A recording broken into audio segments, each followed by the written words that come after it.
Hi everybody! Today we are going to be starting some seeds for our garden this summer. With everything that's going on out there in the world right now and all of this COVID craziness, I feel like a garden is of paramount importance this year for us.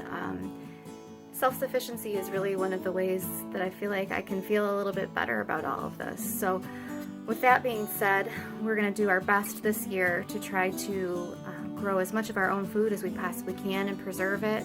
So come along and we will show you how we start seeds here in our family.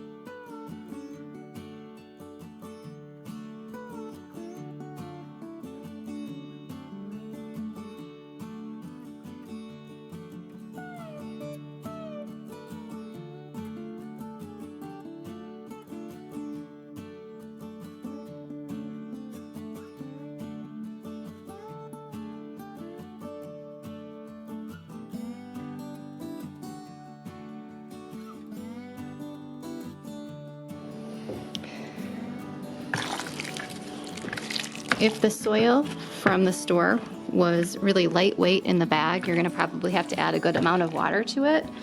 You want the consistency to kind of clump together just a little bit. It definitely shouldn't be flaky or dry feeling at all when you're ready to plant your seeds in the pots. This is the moistened soil here versus what you get right out of the package from the store. You can see the difference there. It's really dry.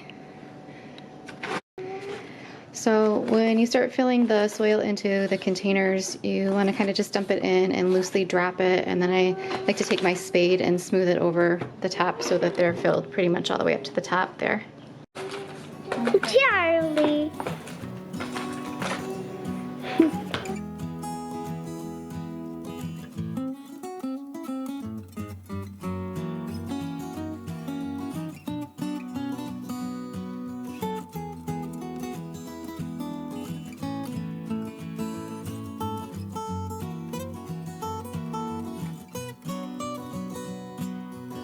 When I am ready to start potting my seeds, I take a look back at the garden plan that I created for earlier in the year and just give a rough estimate of approximately how many plants I want to have, so I know how many seeds to put into each of the little mini greenhouses of each variety.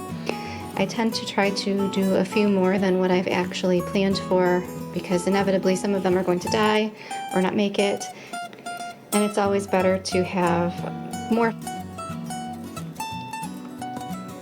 This year we're going to be using some plastic knives to mark which seeds are which inside of these little mini greenhouses. Typically I would use popsicle sticks, but we are going with what we have on hand this year because we don't want to venture out too much.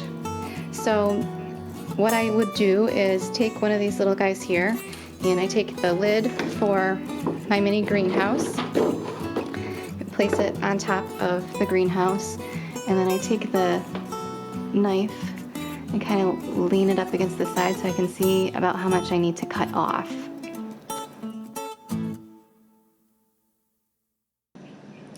I like to write on both sides, so no matter which angle you're looking at your plants from, you always know what you're looking at.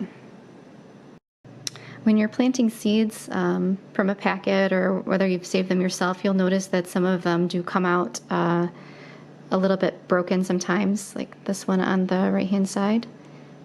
You definitely want to make sure that you're using a whole intact seed, otherwise it will not germinate.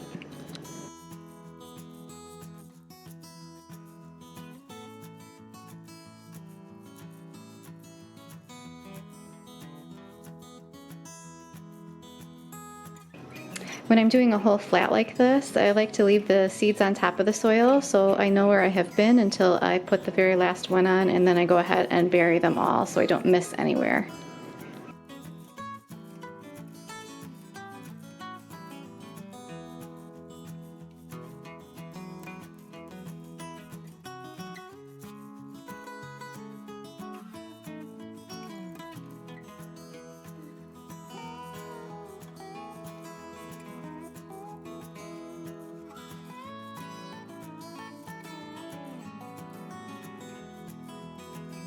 Real strong babies.